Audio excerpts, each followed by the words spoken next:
What's up, guys? Back at it again. Um, this is gonna be a short stream, 10 minutes, but um, yeah. I had a pretty good day today. I mostly just ate earlier than I ate later, but I mostly like the main eventful aspect is going to watch the Flash.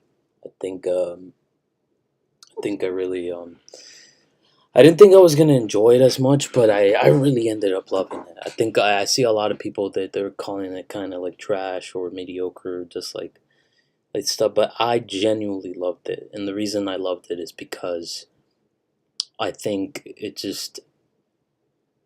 it's not that complicated, and if you're like a fan of the Flash in particular, which I am, just to tell you very briefly my list of favorite superheroes, like the order of how it goes. Number one, Spider-Man, obviously.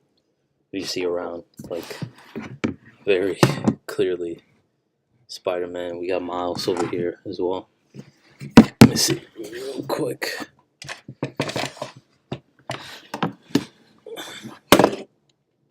There you go.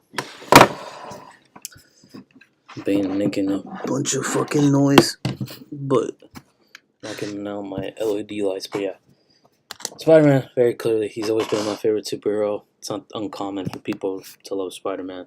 It's the reason why we love him. But yeah, Spider-Man. This one goes back and forth, but I think as of recently, it's Daredevil. Daredevil because, like Spider-Man, I don't need to explain, but Daredevil, I think he's the superhero that I relate to the most in the sense of his sort of like his theological conflict, his religious conflict within his soul. I think just the metaphor, what that character represents, I literally he's going out there dressing as a sort of as a iconographical, like corny aspect of like the devil, and the red outfit, but he's a believing Catholic. Like the complexity within that character, and that he wants to write for a righteous cause, but finds himself in a very complicated position within his soul, and that reflects outwards towards the world. And so I just think he's such a beautiful character, and I think I love him for that reason. But yes, Daredevil, I would say. Then thirdly is the Flash. I love the Flash. I just love his kind of specific optimism in the world, because this is sort of kind of general, like Metropolis, Superman. I never was really interested in that. I think Flash, the lore of his powers, the Speed Force, and everything surrounding it, and I feel like through Flash's perspective, you can kind of really put him in a very existential position, because he can see across the streamline of time. And every time you're dealing with Flash, you're dealing with like the concept of going back in time and trying to right your wrongs, and like it works on a sort of macro level of like superhero grandiosity, but it also works on the deeper sort of specific human level of of things that we will all want to logically do if we had the power to go back in time and change things.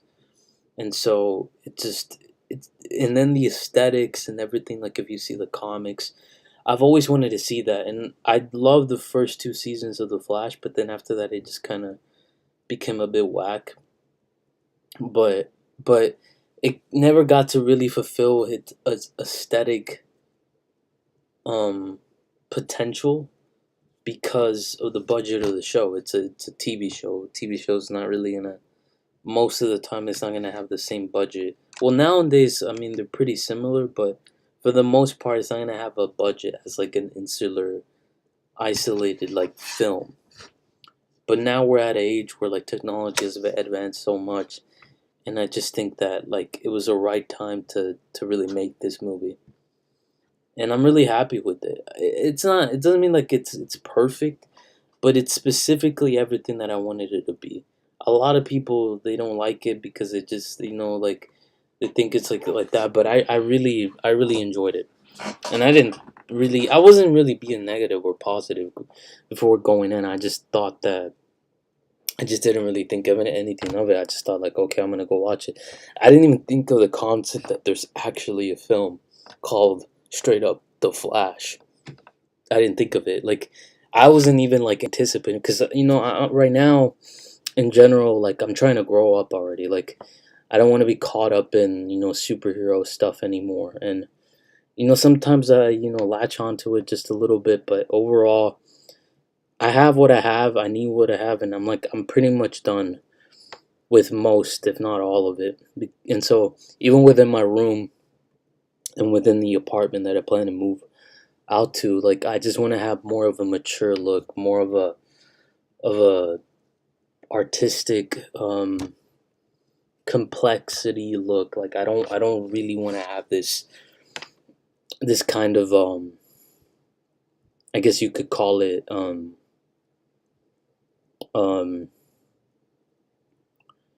what could I call it? Like I don't want to have this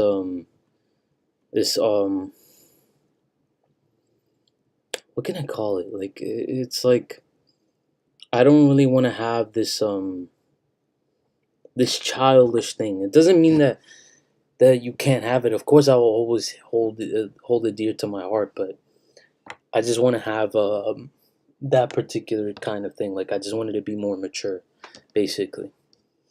But like even like I could show you one. Like I bought one that's like I think that's more of the line. It's like a abstract art piece of like street lights in the car. It looks like the lights of like New Orleans or streets of New Orleans. It kind of looks like that, or New York City. Could be either one of those two, but that's the case. But yeah, I would say mostly that would be the time and the place. But yeah, I didn't finish my list. So overall, Spider Man, Daredevil, The Flash. Fourth is Doctor Strange, and then final is Batman. That's my order. And they all have like the meanings I could explain. I think I will go into it a little bit more later tomorrow, because I'm gonna plan to stream longer. But basically overall, like it's specifically within the Flash because we're talking about the Flash. I think yeah, like you find I think they did everything that they were supposed to do in this movie for the most part. And I was a little worried because I didn't really appreciate like in the first iteration of the Justice League when the Flash, Ezra's Miller's version of Barry Allen. I actually like the actor, but I just don't like because I've seen him in Perks of Being a Wallflower, and that's one of my favorite movies. But I think that he's just not. I just thought he was too obnoxious. Like he's just too overbearing with the comedy and shit. But in this one, they balanced it out with the two sort of elements of like the more matured, kind of serious, like dramatic version of Barry, and then the younger, childish version of him. And I really liked it. I think it was like I think my favorite scene was the scene at the end. Like the it looks so beautiful. Like the multiverse was like colliding. It looked like Crisis on Infinite Earths. I have the comic book, but when it's like it's just colliding. It's like it's everything that I wanted to see in the Flash movie, and they're both having that sort of conversation, that dramatic conversation. It's very simple, and if people have a like that, I don't care. To me, it's I've never been a person to get caught up in like chronology or like in lore or just being like it has to be this kind of way. I don't give a shit about that. What matters is the execution within the film. A lot of the times, the reasons these kinds of films don't end up working out is because they're so concerned in connecting the world.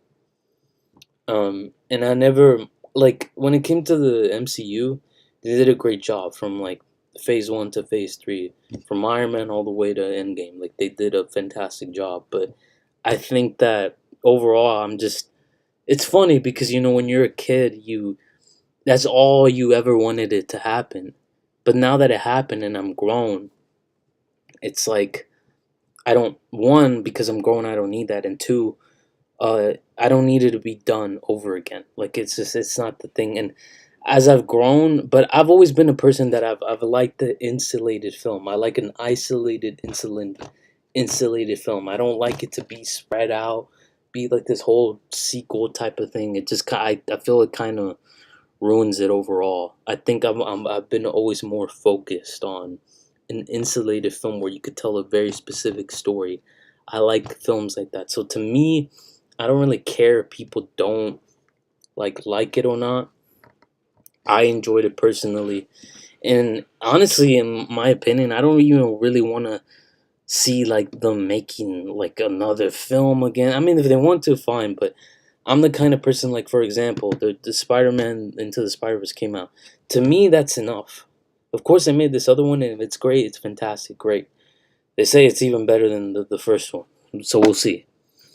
But I think overall, when it comes to this, I personally loved it and enjoyed it, and I think it was everything that, for the most part, I feel like it's like 90% of what, like the 10% of it is just certain like little intricacies here and there, and stuff like that, but it's mostly everything.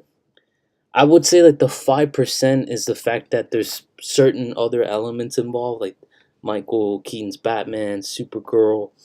I like actually Supergirl. She's kind of hot. I'm not gonna lie, but she's like the kind of dykey girl that I like. Like I like that. But that's a whole separate issue. But the point is that I I think that's the 5% of it, is that it's not just like an insulated flash film. Yeah, so I would say five, but it's not a huge problem. Like I actually kind of like it. It's basically Flashpoint Paradox, which is one of the most important stories of the Flash comics. It's like the most important story. It's like the quintessential, besides Crisis on Infinite Earths or Rebirth or any of these things. This is like nerdy shit, but yes. Um, so it's like that. But basically, yeah, I would say that overall, he is. I love this film, and I love the way Ezra played it. I like I love the dynamic of both of them, and of the past and the present and the future, and then the present version of him. I prefer the present because he's more dramatic, and I think that's why I always love characters like in their dramatic mode, regardless. So I think um the fact that they had that, and I feel like Andy Muschietti, who's like he's like a horror director. He tends to direct horror movies. He directed the It franchise, and then he did other ones. I'm not sure. I think he did Mama or something like that.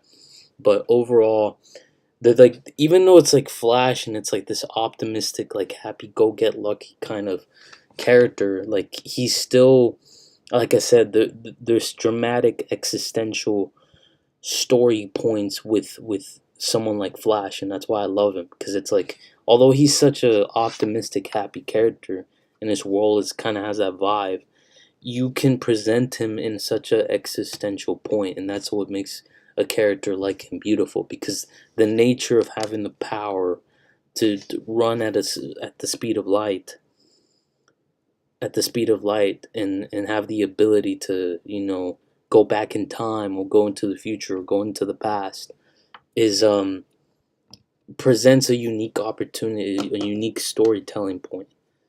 And I think the specific, how like in Star Wars, there's like the whole force and the lore of that, and it kind of models after the sort of yin and yang Japanese, like Buddhist kind of mentality. It's the same thing with the Speed Force. It's like the specific lore of the Speed Force is very unique and interesting, and the aesthetics around it, just like if it was like the lightsabers and all that shit. It's like it's very unique and specific. But yeah, overall, I love the film. I think I'll get into it a little bit more tomorrow, but overall, I loved it. I loved it. I really enjoyed it. I think it really is everything. It's a must. I'm gonna watch it again and again. I'm gonna watch it one more time in the theaters, and then I'm gonna go ahead and get it as soon as possible. I think they'll have it soon on like HBO, and I have HBO, so I could watch it there. And but I'm gonna buy on Blu-ray. Like I like to. I'm gonna have certain films that I buy on Blu-ray, and that's it. But yeah, um, last thing I could show you guys before, because I'm about to go. But where is it? Oh, yeah, it's this. I tends to be weird, but yeah, that's that. I like the look. I'm about to go wash it because just got done with the leftover popcorn. So, but yeah. You know what's cool about like where I live is that, and I'll probably show you guys in like a video that I make, but it's like literally just like 3 minutes away, like a 3 minute drive away. I have like you could say like 5 minutes, but really 3 to 5 minutes. There's a theater right next to me, so so it's a cool thing that I've always had that my whole life. I don't think a lot of people like grow up like right next to a theater, so I've always had that. So that's what I like about my town. But yeah, yeah. All right. Well, I'll talk to you guys tomorrow. There's a lot of stuff that I had to get through. Well, we're almost there to the goals that I'm, accomplishing specifically of getting out of the house. It's just this fucking, thing about this job and passing this test is it's annoying, but whether this works out or something, I know I'm gonna get it very soon. I just feel it. It's just a matter of pragmatism and just keep pushing it and doing stuff like that. So, but I've been doing good. I'm definitely in a better position that I was, mentally before, and I think I'm just getting better, and that's it. But yeah, I'll talk to you guys tomorrow because I really want to get going, and yeah, that's it. All right. Yeah, peace. All right.